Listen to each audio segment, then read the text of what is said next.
Capítulo 2. Escogida. La historia de Esther. Tal como un diamante brilla con mayor intensidad cuando se coloca sobre un fondo oscuro, la gloria de Dios se manifiesta brillantemente cuando Él provoca reveses divinos. Tony Evans. Tal vez te sorprenda descubrir que uno de los libros de la Biblia que muestra más prominentemente la providencia de Dios no incluye su nombre. El libro de Esther del Antiguo Testamento es uno de los dos únicos libros que no hacen referencia específica a Dios. El otro es Cantar de los Cantares.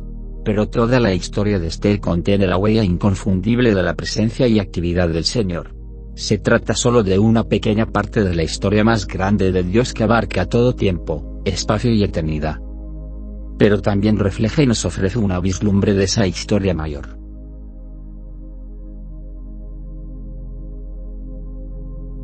Este es un relato del modo en que Dios intervino en forma sobrenatural para liberar del exterminio a su pueblo escogido por medio de la valiente petición de una joven judía huérfana convertida en reina. Una muchacha llamada Esther.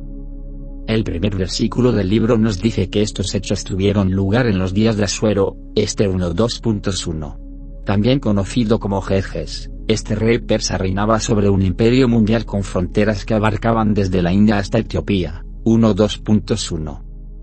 Con poder total y sin restricciones, este monarca ejercía autoridad absoluta por medio de decretos reales irrevocables. Hacía alarde de su riqueza con demostraciones intimidantes de opulencia y buena vida. Es más, la historia empieza con Asuero en medio de una tremenda fiesta, una juerga de 6 meses que realizó para sí mismo. ¿Qué tipo? ¿Te imaginas? En medio de estas festividades, el rey decidió exhibir a Vasti, su esposa trofeo, ante sus amigos borrachos. Poco dispuesta a ser utilizada de ese modo, ella no quiso presentarse. Y, enojado por haber sido rechazado, de inmediato el matón imperial le puso a su reina.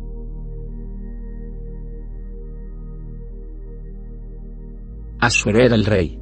Tenía el poder. Y aunque la reina gozaba de una posición real que muchos podrían haber envidiado, después de todo no era más que un peón que podía ser colocado o reemplazado como él quisiera.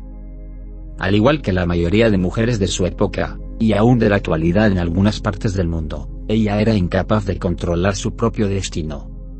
Estaba sometida a los convencionalismos de su cultura y a los caprichos de un esposo y rey despótico, bebedor, fácilmente irritable y enloquecido por el poder. Este es el entorno en el que se situaría Esther. Humanamente hablando, ella no tendría más control sobre su propio futuro que el que Vasti tuvo sobre el suyo. No obstante, las cosas no siempre son como parecen aquí en la tierra. El cielo gobierna. Una mano invisible controla a quienes creen que ejercen el control final. Tanto reyes como reinos, leyes y decretos, todos están sometidos a aquel que se sienta en el trono y reina sobre todas las cosas.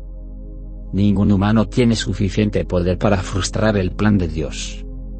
Con el trono de la reina ahora como una silla vacía, Asuero decidió sustituirla organizando una especie de concurso de belleza. Pero, en lugar de exigir que las concursantes caminaran por la pasarela y respondieran preguntas sobre la paz mundial por televisión en vivo, a cada una se le. Las cosas no siempre son como parecen aquí en la tierra. El cielo gobierna. Una mano invisible controla a quienes creen que ejercen el control final. Obligaría a pasar la noche con él, y aquella que agradara a los ojos del rey se convertiría en su reina. 2:4. Qué horrible era este sistema que usaba y trataba a las mujeres como propiedad para los propósitos y placeres de un gobernante poderoso. Asuero emitió órdenes para que reunieran a todas las jóvenes vírgenes de buen parecer, 3. Las pusieran bajo la supervisión del guarda de las mujeres y las sometieran a los regímenes de belleza a fin de prepararlas para sus audiciones. Aunque algunas de ellas pudieran haber considerado esto como un codiciado honor, la realidad es que no tenían una verdadera opción. Despojadas de su independencia, las usaban para el placer de otra persona y luego las descartaban si no estaban a la altura del escrutinio del rey. Este sujeto era un monstruo. ¿Dónde estaba Dios en todo esto? ¿Y dónde está hoy cuando hombres depravados deshumanizan a las mujeres y las utilizan para sus fines lujuriosos? La historia de Esther nos indica la respuesta. Porque, mientras Asuero estaba dedicado a su cruel negocio, intentar dominar el mundo, ejercer férreo control sobre sus súbditos y aprovecharse de tantas mujeres como quisiera. Dios estaba actuando tanto en el juicio a los malvados como en la salvación de su pueblo. Entra Esther en escena, cuya joven vida ya había sido marcada por la tragedia, huérfana, exiliada, judía. También se nos dice que era virgen y muy hermosa, lo que la puso en la mira de la malvada maquinación del rey. Esther fue llevada al palacio, 2:8, y secuestrada en el harén del monarca para ser acicalada y preparada a fin de pasar la noche con él. Aunque pudo haberse sentido abandonada, sola y separada de su entorno, Esther era observada por alguien que se preocupaba profundamente por ella. Cada día su único pariente vivo, su primo y tutor Mardoqueo, recorría de un lado al otro el patio del harén con la finalidad de saber cómo le iba a Esther, y cómo la trataban. 2:11. El cuidado vigilante de Mardoqueo sobre su prima adoptiva es un símbolo del Dios que es el guardián de quienes le pertenecen. Él nos cuida fielmente y nunca duerme. Véase Salmos 121 2.3-4. Cuando estamos encarcelados en circunstancias ajenas a nuestra voluntad, aunque sea resultado de nuestras acciones, nunca estamos solos, no somos invisibles. Podemos sentir que estamos en un callejón sin salida, atrapados, sin escapatoria y sin futuro ni esperanza. Pero nuestro Mardoqueo celestial está allí. Aunque a menudo no lo vemos, su cuidado es seguro. Cada día anda por nuestro lugar. Observa lo que nos sucede y averigua cómo está yéndonos. Sin embargo, a diferencia de Mardoqueo, él no es impotente para ayudar. Al contrario, actúa tras bambalinas, haciendo arreglos, poniendo todo en su lugar. Y, en el momento oportuno, será el medio para anular los objetivos de nuestro enemigo y cumplir el propósito santo de Dios para nuestras vidas. A diferencia del preocupado Mardoqueo, el rey Asuero era un hombre indigno que usaba mujeres para satisfacer su lujuria. Probaba mujeres durante una noche, y si no le agradaban, pasaban el resto de sus vidas en un segundo harén como una de las concubinas del rey y nunca más volvían a estar con el monarca, o con ningún otro hombre. Por supuesto, esto era pura maldad, pero incluso hoy día no es extraño. Un día toda practicable en nuestro mundo destrozado y caído será eliminada y todo será hecho nuevo. Ver que a las mujeres no las reconocen como seres creados a imagen de Dios, Imago Dei. Los detalles pueden cambiar, pero el trágico quebrantamiento continúa. Por ahora. No obstante, un día toda practicable en nuestro mundo destrozado y caído será eliminada y todo será hecho nuevo. Y mientras tanto, Dios cuida de los suyos, redimiendo y actuando siempre para lograr los propósitos de su reino, a su manera y en su tiempo. Esther no fue rescatada del perverso sistema real, pero fue cuidada por un Dios con más honra que el rey, incluso mientras vivía como prisionera real. Por providencia divina, ella se ganó el favor de todos.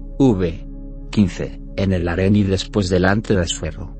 Este amó a Esther más que a todas las otras mujeres. Y la hizo reina. 17. Poniéndola en una posición única para ayudar al pueblo judío. El Padre Celestial sabía lo que hacía. Estaba escribiendo la historia de Esther. Y la historia de toda una generación de los elegidos de Dios, quienes eran ajenos a la presencia y el cuidado del Señor. Poco tiempo después que Esther se convirtiera en reina, la providencia divina tejió otro hilo argumental en su historia. Mardoqueo escuchó un complot de asesinato y se lo contó a Esther, quien le informó al rey. Los culpables fueron recapturados y la vida del soberano se salvó. 2:21-23. Pero la buena acción de Mardoqueo no fue reconocida, en ese momento. Porque un intrigante y autoproclamado funcionario llamado Amán el Agageo se ganó el favor del rey. 3:2.1. Tal como suele suceder en la vida real.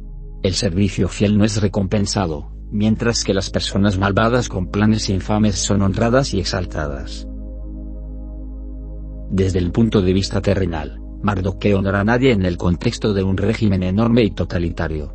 Pero representó un papel importante en la historia que Dios estaba escribiendo. Por la fidelidad e integridad de Mardoqueo se evitaría un complot insidioso y se salvaría al pueblo de Dios, del que un día vendría el Salvador del mundo. Pero estamos adelantándonos a nuestra historia. El choque entre el bien y el mal siguió intensificándose. El poder y la influencia de Amán aumentaron, y todos los habitantes del reino recibieron la orden de rendirle homenaje. Pero Mardoqueo se negó a inclinarse ante ese hombre. El texto en el libro de Esther no dice exactamente por qué, pero una clave puede estar en el hecho de que Amán se le identificara como Agageo. Esto podría significar que era descendiente o pariente de Agag, un enemigo acérrimo de Dios y su pueblo en los días de Saúl.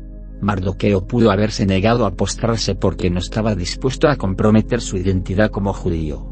Cualquiera que fuera la razón, la negativa de Mardoqueo a inclinarse enfureció a Amán, quien planeó destruir no solo a Mardoqueo sino a todo el pueblo judío. Convenció al rey Asuero que emitiera un edicto irreversible de destruir, matar y exterminar a todos los judíos, jóvenes y ancianos, niñas y mujeres. 3:13. Pero ni el rey ni Amán tenían idea de que la hermosa reina estaba entre los destinados a la matanza. Amán y sus secuaces ya habían echado suertes. 9:26, NBV, algo así como lanzar una moneda o tirar un dado, para determinar la fecha del genocidio, por lo que la ley se emitió con esa fecha límite. Entonces el rey y Amán se sentaron a beber, celebrando su horrible artimaña, mientras la ciudad de Susa estaba conmovida. 3:15.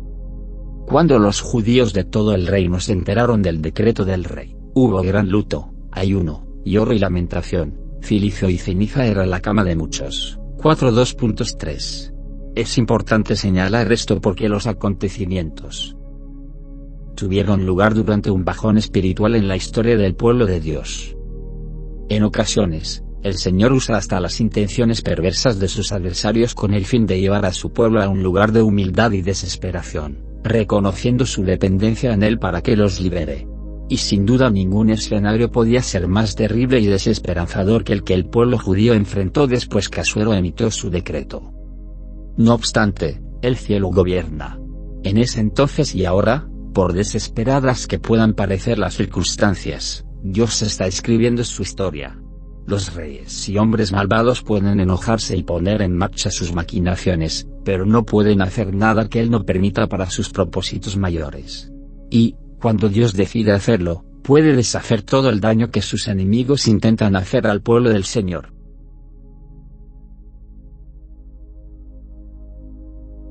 Mardoqueo le pidió a Esther que usara su posición real para rogar por la vida de su pueblo. Lamentablemente, ella no estaba en posición de hacerlo ya que el rey no la había llamado durante un mes. Presentarse ante él sin ser llamada la colocaría en un gran riesgo personal, porque cualquiera que entrara al patio interior del rey sin ser llamado podía ser ejecutado.